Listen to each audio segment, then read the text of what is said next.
মারো, যেমন করে ইচ্ছে মারো।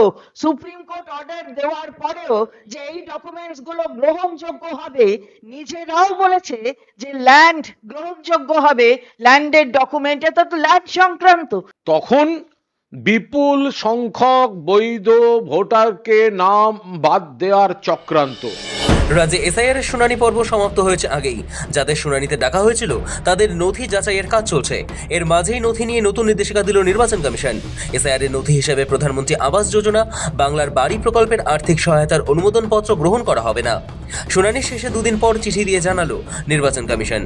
রাজ্যের মুখ্য নির্বাচনী আধিকারিক মনোজ আগরওয়ালকে পাঠানো ওই চিঠিতে বলা হয়েছে 21শে জানুয়ারি 2026-এ পাঠানো একটি রেফারেন্সের প্রেক্ষিতে এই সিদ্ধান্ত স্পষ্ট করা হয়েছে। সেখানে জানতে চাওয়া হয়েছিল উল্লেখিত আবাস প্রকল্পগুলির আর্থিক অনুমোদনপত্র এসআইআর প্রক্রিয়ায় গ্রহণযোগ্য কিনা।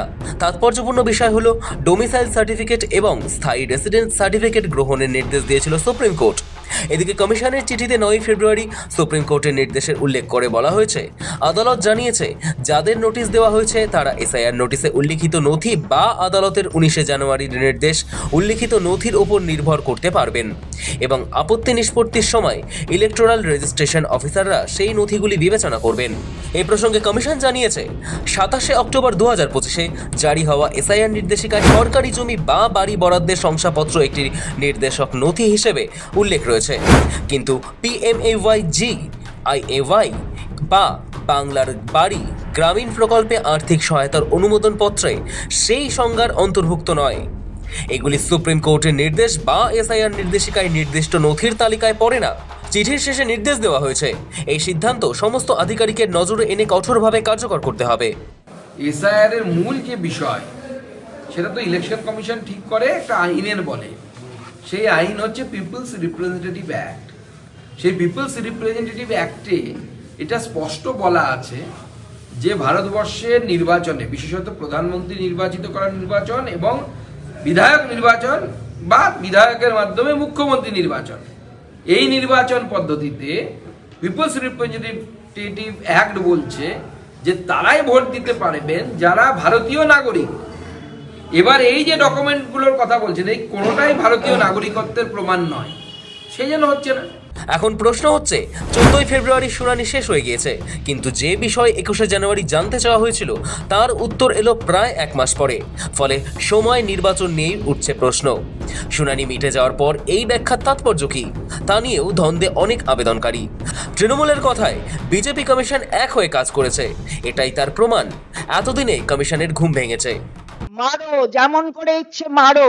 সুপ্রিম কোর্ট অর্ডার দেওয়ার পরেও যে এই ডকুমেন্টস গুলো গ্রহণযোগ্য হবে, নিজেরাও বলেছে যে ল্যান্ড গ্রহণযোগ্য হবে, ল্যান্ডের ডকুমেন্ট, এটা তো ল্যান্ড সংক্রান্ত। অর্থাৎ ল্যান্ড আগে থাকবে, তবে তো বাংলার বাড়ি গ্রামীণ পাবে, তবে তো PMAY পাবে।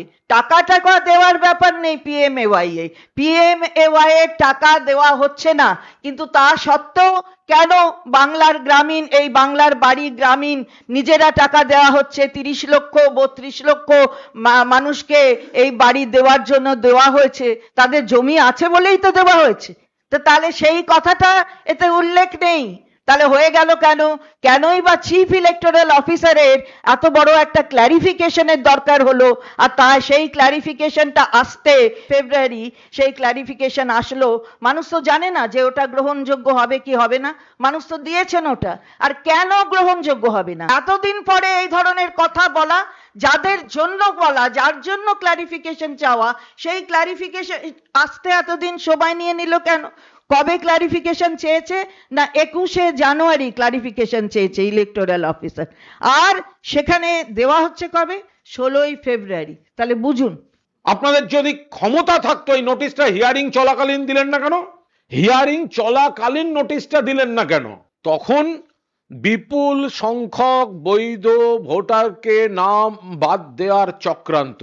14 তারিখ হিয়ারিং শেষ হয়ে গেছে, 14 তারিখ হিয়ারিং শেষ, লজিক্যাল ডিসক্রিপেন্সি হিয়ারিং শেষ, আনুষঙ্গিক হিয়ারিং শেষ, মানুষ যা যা দেওয়ার দিয়েছেন, যা যা আপলোড করার করেছেন। আজকে আপনারা 16 তারিখে বলছেন ওটা গ্রহণযোগ্য নয়। এটা কি করে পসিবল হতে পারে? কে আপনাদের অধিকার দিয়েছে শেষ দিন পার হয়ে যাওয়ার পর মানুষের ঘাড়ে এই বিপদটা চাপাবার?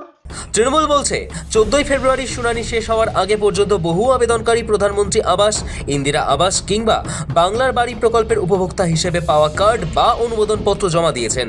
এখন তাদের ভবিষ্যৎ কি? সেই নথিগুলি কি সরাসরি অগ্রাহ্য হবে?